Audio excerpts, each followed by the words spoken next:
तर बाहेरून विकत आणण्यापेक्षा असाच घरी जर केक बनवून दिला मुलांना तर नक्कीच आवडतो. तर हा केक आपण गव्हाचे पीठ, गूळ आणि केळी यापासून बनवलेला आहे. अगदी साधी सोपी रेसिपी आहे.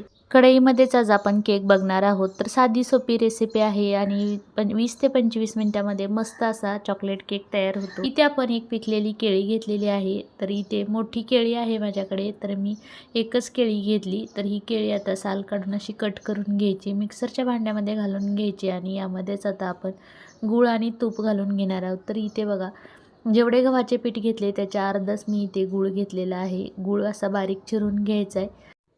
ज्या कपाने आपण गूळ घेतला आहे त्याच कपाने 1 कप तूप घेतलेलं आहे. तूप वितळवून घ्यायचं आहे.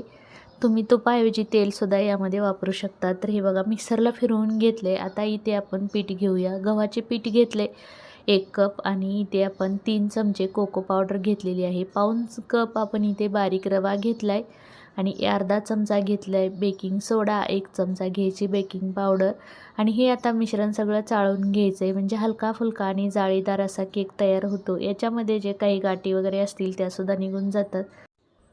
आपल्या आवडीनुसार तुम्ही गूळ कमी जास्त करू शकता. तर इथे बघा हे मिश्रण सगळं चाळून झालेलं आहे. थोडासा कचरा बाजूला निघाला. आता हे मिश्रण एका भांड्यामध्ये काढून घ्यायचं आहे. हे बघा केकचं प्रीमिक्स तयार आहे आणि आता आपण यामध्ये घालून घ्यायचं आहे गूळ, तूप आणि केळी हे मिक्सरला फिरवून घेतलेले ते घालून घेतले.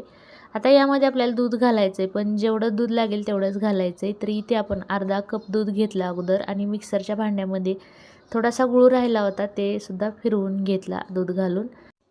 अर्धा कप किंवा अर्धी वाटीसुद्धा लागू शकतं आणि थोडंसं वरती जास्त लागलेलं आहे दूध मला 2-3 चमचे. आता बघा मिश्रण तयार आहे. हे पातेलं मी गरम करायला ठेवलं होतं कढईमध्ये. हे केकसाठीच वापरते मी. आता हे पातेल्यामध्ये घालून घेतलं मिश्रण. आता आपण 2-3 वेळा टॅप करून घेतलं आणि यामध्ये तुटी फ्रुटी घालून घेतली. ड्रायफ्रूट्स घालून घ्यायचे. मी याचे बदामाचे काप करून घेतलेत आणि अख्खे बदामसुद्धा घालून घेतलेत. कढई गरम करत ठेवली होती त्यामध्ये रिंग ठेवून घेतली. आता यामध्ये हे केकचं भांडं ठेवून द्यायचं. याच्यावर झाकण ठेवायचं आणि 25 ते 30 मिनिटानंतर बघूया. बघा मस्त केक तयार झालेला आहे.